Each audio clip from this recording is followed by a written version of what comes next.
Bike touring was a really great way for us to not only reconnect with ourselves, with each other as partners, but also our environment.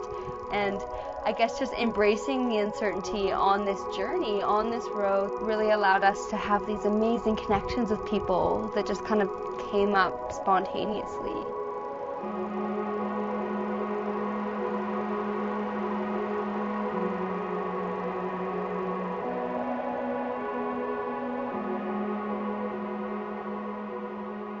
I met my friend Guillaume at a bar, and we were just getting kind of drunk and talking about travel and things that we were going to do with our lives.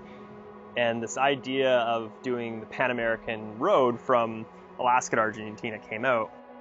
And neither of us had really cycled more than 30 kilometers in our lives. So the idea of riding, 60 kilometers to 140 kilometers a day for months on end was pretty wild.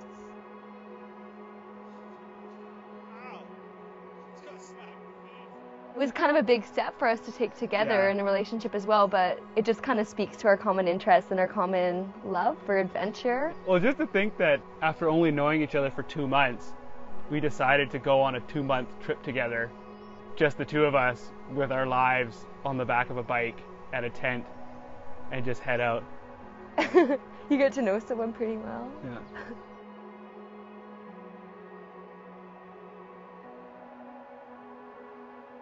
I just made this decision that I'm going to go out on the road and do what I love. I had traveled by bike before, and I knew that this is a very intense, raw experience. And I just somehow knew that traveling by bike will bring me to what I need.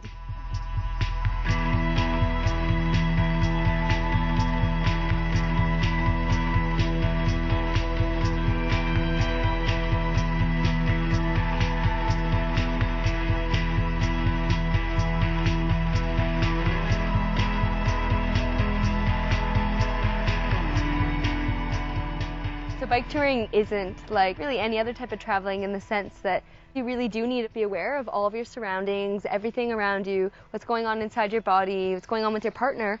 It's like you are always really activated and always aware. So it's not really one of those kick up your feet and relax kind of holidays. Days would sort of change between sunny one day and then it would be cold the next day, and then some days there'd be a rainstorm. And so sometimes a shower was like a bathroom sink in a gas station or a nude swim in a river. And the next day we would use our panniers as a drying rack. And so we'd have like flags of underwear and socks and things like hanging off the back of the bike as we were along.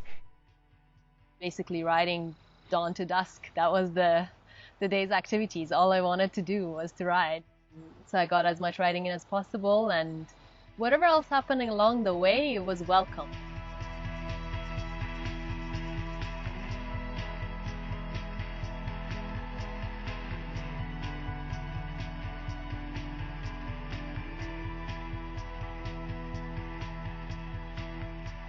The thing I love about bike touring is that you sort of you set the stage for things to happen by chance. So you do know kind of your destination, you do know where you're trying to get from in terms of point A and point B, but the uncertainty comes with not really knowing what's going to happen along the way. So that really does dictate the way that your journey winds and what happens to you. And when you're on a bike, in a sense, you're more exposed, which makes you more vulnerable, but at the same time, more welcomed. People see that exposure. People see that you are what you are. There's no questions. And so you'd be wobbling down the road on your 100-pound bicycle, and you meet some plantation worker who invites you to camp in his backyard. And you really get a slice of life that you don't see as a backpacker or in a car. You get invited into people's lives in a way that's, I think, is pretty exceptional and part of bike touring.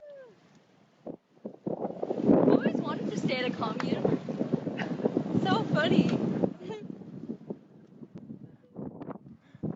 We just got invited to stay at a commune by the car parked at a red light at the top of the redwood forest. He started chatting to us and said, "Hey, why don't you stay at our commune in Eureka? 2 days away. What do you think?" Yeah. And we went up there and checked it out, and it was amazing experience after amazing experience. So the commune is the oldest hippie commune in the Western United States. It's been running for about 40 years, and it was started by a clown and an activist named Wavy Gravy. What do you know, but next door, they're setting up a music festival. Just by chance, we showed up on a Friday, music festival starting that night. Because we were living on the property, we were able just to go in and enjoy it. Like things couldn't get any better, we were told that there's actually a clown camp on this commune. And again, we're welcomed into this amazing community of people that, I mean, just very open arms, and something that wouldn't have happened unless we just sort of followed our gut.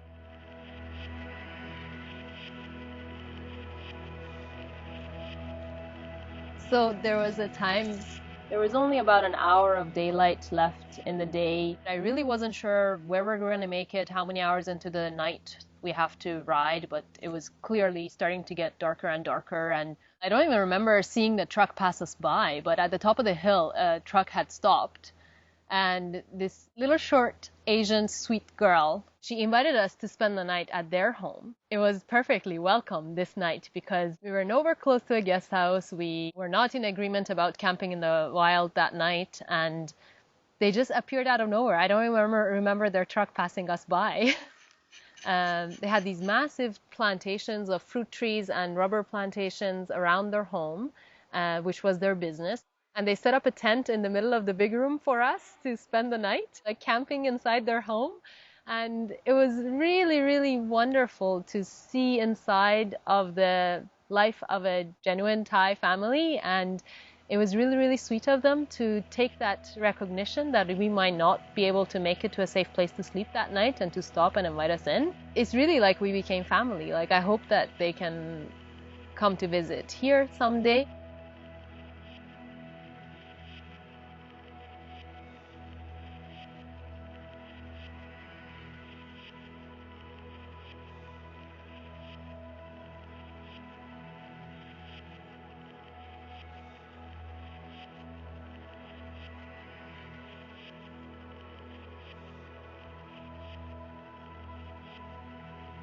The most meaningful experiences for me while biking has come when the wind is so strong that I'm yelling at it and biking in the face of it, and I don't know why it's happening, and I don't know why I keep going, like why I'm not just turning around. But then the reward of coming through it is like a rebirth. It provides you that ground to grow because you work as a system with nature. With the way that you're pedaling with the hills of it, you really feel it and experience it. And it's more raw. And that's why it's more real.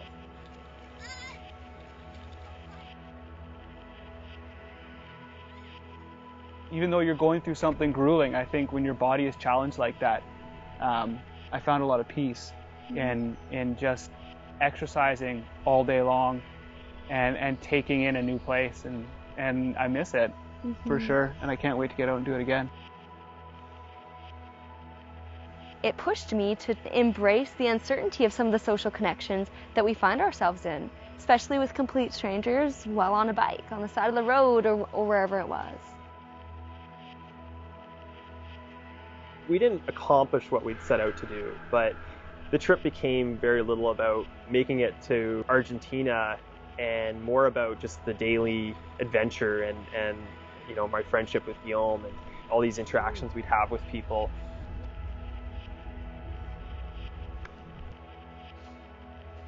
Now the dream is to experience that same vulnerability and rawness going through the daily routines of life. And what becomes possible of that, I wonder.